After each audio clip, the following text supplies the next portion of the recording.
सी Jinping जो है इसके समय भी बहुत तेजी से विरोध हो रहा है। चाइना में सी जिनपिंग के खिलाफ बहुत तेजी से बगावत हो रही है। इसने भी वही सहारा लिया जनता का ध्यान भटकाने के लिए। इसने भी भारत से लड़ाई थोपने के लिए कई बार अक्सर उत्साह वाले काम किए हैं। अभी हाल में इसने तवांग में घुस गया, अरुणाचल प्रदेश का जगह है तवांग घाटी। तवांग में जहाँ बोमडीला दर्रा भी है, तवांग जिला में है, वहां पे चाइनीज सैनिक ऊपर आने लगे भारतीय पोस्ट पर। भारतीय सैनिकों ने ले डंडा मार के कपार फाड़ दिया सब चाइनीज सबका। एक भी भारतीय को किसी भी तरह की गंभीर चोट नहीं आई है, ना ही कोई भारतीय सैनिक शहीद हुआ है। ये हमारे रक्षा मंत्री का खुद का संसद में दिया हुआ स्टेटमेंट था।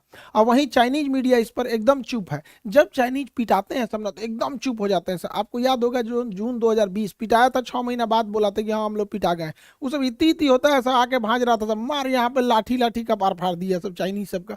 चाइना वहां से भाग निकला और अभी चाइना कुछ नहीं बोल रहा है। अपनी जनता का ध्यान भटकाने के लिए ये कभी ताइवान के ऊपर अटैक करता है, कभी ये भारत की ओर। अभी इसके जो फाइटर जहाज थे सब वो कई बार उत्तराखंड के पास में मडराने लगे सब। उत्तराखंड के पास मडराने के भी कई रीजन है। उत्तराखंड में अभी भारत और अमेरिका की सेना यहाँ बहुत करीब नंदा देवी पर्वत के पास आकर चाइना के पास युद्ध अभ्यास की। इसीलिए वो अपने ड्रोन को, और उसने सबसे बड़ा जो बमवर्षक जहाज बना है S-20 ये बमवर्षक जहाजों को भारत की सीमा के पास उड़ाते रहता है। तो भारतीय सेना भी अपनी वायु से एयरफोर्स को तुरंत एक्टिवेट कर देती है और एयरफोर्स भी ऊपर से जाके वार्निंग देने लगती है कि अगर इधर की ओर आओगे तो तुम्हारा भी इलाज कर दिया जाएगा बढ़िया से। चाइना को पता चल गया है कि भारत की अब विदेश नीति जो है काफ़ी एग्रेसिव हो गई और ये होना भी चाहिए। हमें अपने दुश्मनों को पहचानने में क्षणिक भी देर नहीं करनी चाहिए। इंडियन एयरफोर्स अब काफ़ी तेजी से चाइना का मुकाबला करने लगती है। चाइना के साथ समस्या ये है कि यहाँ पे तिब्बत है। तिब्बत का पठार इतना ऊंचा है कि यहाँ पे कितना भी बेहतरीन जहाज दे दीजिए, कितना भी बेहतरीन जहाज, वो अपने फुल कैपेसिटी से नहीं उड़ सकता है, क्योंकि तिब्बत के ऊपर ऑक्सीजन की मात्रा बहुत कम होती है और किसी भी जहाज हो गया उसमें ईंधन जलने के लिए ऑक्सीजन की ज़रूरत ज़्यादा होती है। तो यहाँ कितना भी बढ़िया जहाज रहेगा, यहाँ से यहाँ आने में अपनी पूरी पावर नहीं लगा सकता है। जबकि भारत का जहाज तो इधर ही रखा हुआ है, यहाँ पर इसके लिए ज़्यादा उधर नहीं है, इसी को ज़्यादा दिक्कत आता है। आपको पता होगा तिब्बत और हिमालय के ऊपर से कोई कमर्शियल जहाज जाते भी नहीं है सब यहाँ पे। तो इंडियन एयरफोर्स काफ़ी एग्रेसिव में इसमें आगे बढ़ रही है। लेकिन चाइना इसे अन्य जगहों से घेरना चाह रहा है, पाकिस्तान के सहारे घेरना चाह रहा है, इधर मलक्का के सहारे, इधर तंजानिया के सहारे, तंजानिया के साथ इधर से मलक्का को इधर से, और ऐसे चारों ओर से चाइना भारत को घेरना चाह रहा है। हालांकि भारत भी इससे अब काउंटर अटैक के मूड में आ गया है। भारत अपने वायुसेना की ताकत को लगातार बढ़ा रहा है। एयर बेसेस को भारत बढ़ाया जा रहा है। अभी गुजरात में दीसा एयरबेस का शिलान्यास किया गया। यह एयरबेस बहुत जरूरी था। दीसा एयरबेस कहाँ है उससे पहले आपको पाकिस्तान के एयरबेस का आइडिया होना चाहिए। पाकिस्तान का इधर का एरिया है बलूचिस्तान, इधर उसके दुश्मन कम है अफगानिस्तान है, तो उसमें अफगानिस्तान के पास कोई उतना टेक्नोलॉजी ही नहीं है। और उसका ज़्यादातर एयरबेस अगर आप देखेंगे तो ये भारत की ओर मिलेगा। ये उसने पाक ऑक्युपाइड कश्मीर है, POK पे कब्जा कर लिया है यहाँ पे। अब यहाँ अगर आप ध्यान देंगे तो ये पाकिस्तान के बहुत सारे एयरबेस है, जिसमें एक तो यहाँ शहबाज एयरबेस इसका बहुत प्रसिद्ध है। यहाँ F-16 जहाजें रहती हैं। शहबाज एयरबेस, सुकूर एयरबेस, यहाँ पर मीरपुर एयरबेस, ये 3 एयरबेस पाकिस्तान के बहुत ही फ्रंट लाइन की एयरबेस है भारत को आगे की ओर काउंटर करने के लिए। और एक कश्मीर के पास में आया स्कार्दू एयरबेस। ये एग्जाम में क्वेश्चन पूछते हो भैया स्कार्दू एयरबेस कहाँ, POK में ही है स्कार्दू। तो कुछ जगह जो है ना करंट में जब फेमस हो जाते हैं तो उससे कुछ क्वेश्चन पूछता है, इसलिए याद रखने आता है। तो यहाँ मीरपुर एयरबेस, सुकूर एयरबेस और यहाँ शहबाज एयरबेस, यहाँ पर इन एयरबेस से भारत में अंदर तक हमला किया जा सकता था। इसको काउंटर करने के लिए जोधपुर में फलोड़ी एयरबेस था, गुजरात के कच्छ में नलिया एयरबेस था। तो ये यहाँ से इसे काउंटर किया जा सकता था। लेकिन अभी PM मोदी ने यहाँ पर एक दीसा एयरबेस का उद्घाटन किया। दीसा एयरबेस जो है अब यहाँ से और अंदर तक काउंटर अटैक किया जा सकता है। तो ये एयरबेस भारत के लिए बहुत ज़रूरी है, क्योंकि हमको हर तरह से काउंटर अटैक के लिए रेडी रहना है, क्योंकि चाइना लगातार पाकिस्तान को सपोर्ट करते जा रहा है। तो ये एयरबेस जरूरी है। भारत अब अपने जितने भी एयरबेस हैं उसको, उसमें जो जहाज़ों को रखने के लिए बंकर है उसे अब नए मॉडल से अपग्रेड कर रहा है। उसका नाम है next generation harden aircraft shelter.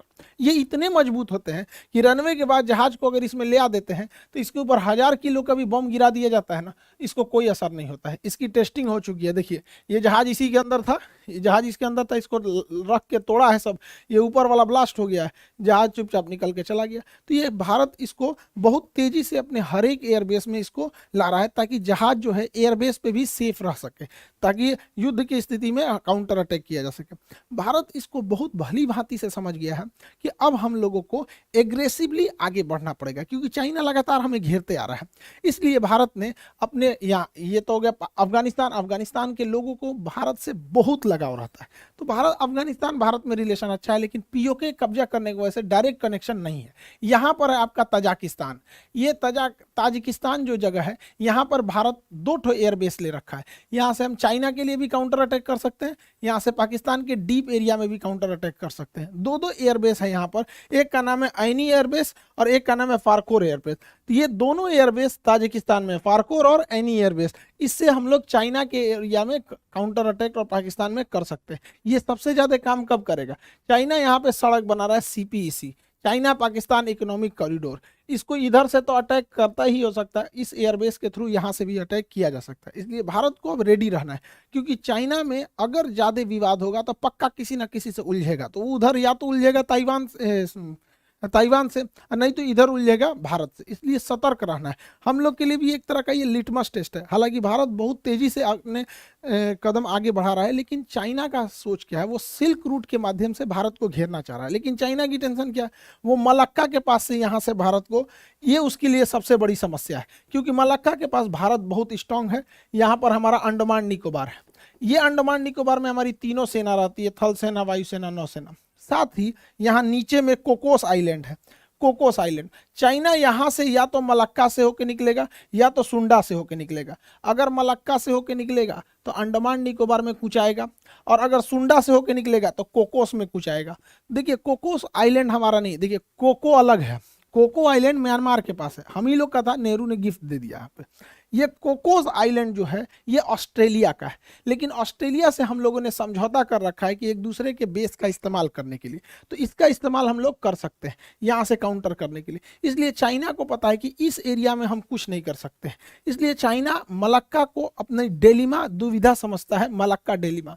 इसलिए वो डायरेक्ट इस एरिया से समुंदर से घूम के नहीं आना चाहता है, वो डायरेक्ट सड़क के माध्यम से अपने सामान को यहाँ लाता है और इस रास्ते से निकल जाता है। यहाँ पे उसने बहुत बड़ी सड़क बना रखी है, इस सड़क के चारों ओर फैक्ट्री, पेट्रोल पंप, हॉस्पिटल्स, अलग अलग चीज़ों को खोल रखा है। इसका नाम है सीपीईसी। सीपीईसी को काउंटर करना भी बहुत जरूरी है, जो ग्वादर पोर्ट से जुड़ता है। यहाँ पर सीपीईसी के लिए यहाँ पर हमको ऐनी एयरबेस और फारखोर एयरबेस यहाँ से काउंटर कर देंगे, और यहाँ ईरान का चाबहार बंदरगाह हम इसे काउंटर करके आइसोलेट कर सकते हैं। इसलिए रेडी रहने के लिए ज़रूरी है। हालांकि भारत के पास इसके अलावा भी बहुत सारी संभावना है। यहाँ पर चाइना इतना तेजी से एक्सपांड किया कि अफ्रीका का देश है जिबूती, जिबूती में इसने अपना एक सैन्य अड्डा ले लिया। अब जिबूती समुद्र का इतना पतला रास्ता है कि अगर यहाँ स्वेज नहर से कोई भी जहाज यूरोप से आएगी तो उसे जिबूती से जाना ही पड़ेगा, और जिबूती पे उसने एक भाड़े पे सैन्य अड्डा ले लिया यहाँ पे। लेकिन अच्छी बात यह है कि जहाँ इसने सैन्य अड्डा लिया है वहाँ से थोड़ी ही दूरी पर फ्रांस का भी सैन्य अड्डा है, और हमारा और फ्रांस का समझौता है कि हम एक दूसरे के सैन्य अड्डे का इस्तेमाल कर सकते हैं। तो यहाँ ये पैसा दे के सैन्य अड्डा ले रहा है, भारत वहाँ ऐसे ही पहुँच सकता है। इसके अलावा जरूरी है भारत सरकार को कि यहाँ पे यमन में अभी अशांति फैली हुई है, यमन का यह सोकोत्रा आइलैंड भारत के लिए एक वरदान साबित होगा, क्योंकि अगर हमारा सोकोत्रा आइलैंड पर अब अगर प्रेजेंस बन गया तो यहाँ से हम ग्वादर बंदरगाह को काउंटर कर सकते हैं, यहाँ से हम जिबूती को काउंटर कर सकते हैं, और यहाँ से हमारी सप्लाई लाइन को भी कोई नहीं रोक सकता है। लेकिन अभी यमन के सोकोत्रा आइलैंड पर किसी का ध्यान नहीं गया है, यहाँ पे करना चाहिए, सरकार को आगे बढ़ना चाहिए। चाइना ने इतना ज्यादा मात्रा में लोन दे रखा है अफ्रीकी देशों को कि उन्हें अपने कर्ज के जाल में फंसा लिया, और इस जाल में फंसाया बढ़िया से तंजानिया को। तंजानिया जो है इसका एक जंजीबार द्वीप है जो दुनिया में सबसे ज्यादा लौंग के उत्पादन के लिए प्रसिद्ध है।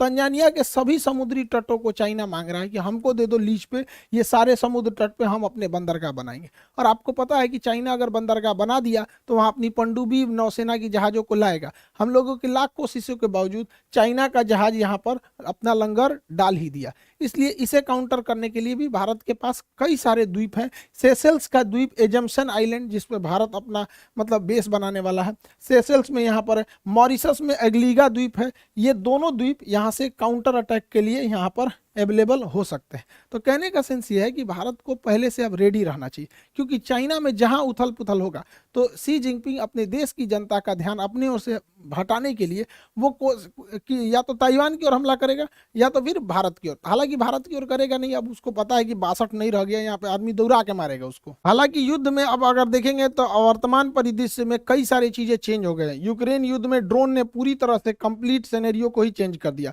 तुर्की जैसा देश ड्रोन के मामले में, ईरान जैसे देश ड्रोन के मामले में बहुत तेजी से आगे बढ़े हैं।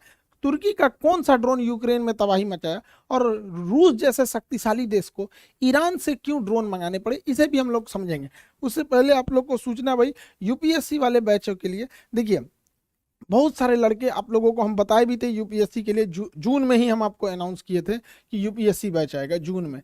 लेकिन यूपीएससी बैच सबसे बेहतर बन सके, इंडिया में वर्ल्ड क्लास के टीचर्स का सिलेक्शन हो सके, इसलिए काफ़ी डिले हो गया था इस मैटर को लेकर। लेकिन अब बहुत अच्छे अच्छे टीचर जुड़ चुके हैं हम लोग के साथ। हिस्ट्री के लिए मणिकांत सर हैं, आपके पॉलिटी के लिए राजेश मिश्रा सर हैं, और भी बहुत सारे टीचर हैं हम लोग के। एक एक करके अब हम लोग सबके बारे में जानते चलेंगे। यहाँ पर यूपीएससी के बैच में जितने लड़के इनरोल नहीं हो पाए थे, अब आप लोग इनरोल हो जाएंगे, ताकि जो लड़के ऑलरेडी एप्लीकेशन में पढ़ रहे हैं वो इनरोल हो चुके हैं। तो यूपीएससी वाले बच्चे आप लोगों के लिए बहुत कम में फी है, 7500 में। ये हो सकता है कि कुछ 8000 के आसपास या फिर इसी में रहेगा, इतना फीस है। सबसे कम फी, एकदम क्वालिटी वाइज सबसे बेहतरीन रखा गया इसको। इसमें आपका पीटी और मेंस सभी को कवर कराया जाएगा, जैसा कि आपको वादा किए थे कि हम लोगों को यूपीएससी के सेक्टर में बहुत आगे काम करना है। ये ज़रूरी भी है, क्योंकि हिंदी मीडियम के लड़के जो गांव के पृष्ठभूमि के थे, बड़ी फीस की वजह से वो पढ़ाई नहीं कर पाते थे। मेरी भी मजबूरी थी, एप्लीकेशन में उतना जगह नहीं था, जिस वजह से हमको एप्लीकेशन के लड़कों को बोलना पड़ा। फिर आप लोग यूट्यूब परिवार आपको कैसे छोड़ सकते हैं, तो आप लोग को भी कर रहे हैं। तो गाँव का जितना भी लड़का है, जिन लोगों को अब दिल्ली जाने के लिए पैसे नहीं थे, अब वहाँ गाँव तक में आपको अब शिक्षा दी जा सकती है। तो अभी ये है आपका, जितना जल्दी इसमें इनरोल हो जाएंगे लोग, उतना जल्दी क्लास हो जाएगा। क्योंकि एप्लीकेशन वाले ऑलरेडी इनरोल हो गए हैं, तो उनको 2 दिन हम रोक लेंगे। संडे को आप दोनों लोग को जैसे उनका पहले से एडमिशन हो गया, आप लोगों को इधर 4 दिन टाइम देते हैं, फिर संडे से हम दोनों का क्लास एक साथ चालू कर देंगे। तो जो लोग एप्लीकेशन पे ऑलरेडी जुड़ गए हैं, उन लोगों का क्लास संडे तक के लिए थोड़ा सा डिले किया गया, ताकि इन लोगों को भी एक साथ जोड़ के क्लास को आगे प्रोसीड किया जा सके। तो संडे से तक आप लोग को टाइम है। आप यूपीएससी में जितने नए लड़के हैं जुड़ेंगे, और एक एक करके आपको सारे टीचर से हम इंट्रोड्यूस कराते रहेंगे। आप लोगों को भी बहुत मजा आने वाला है। अब यूपीएससी में क्या है कि अब फीस कम होने की वजह से बहुत नॉर्मल फीस कर दी है। पहले आप जाएंगे तो 2-2.5 लाख रुपए फीस पड़ती है दिल्ली में। आप वैसे ही टीचर से जो दिल्ली में हैं, उन्हीं लोगों से एकदम बेहतरीन मार्गदर्शन में आप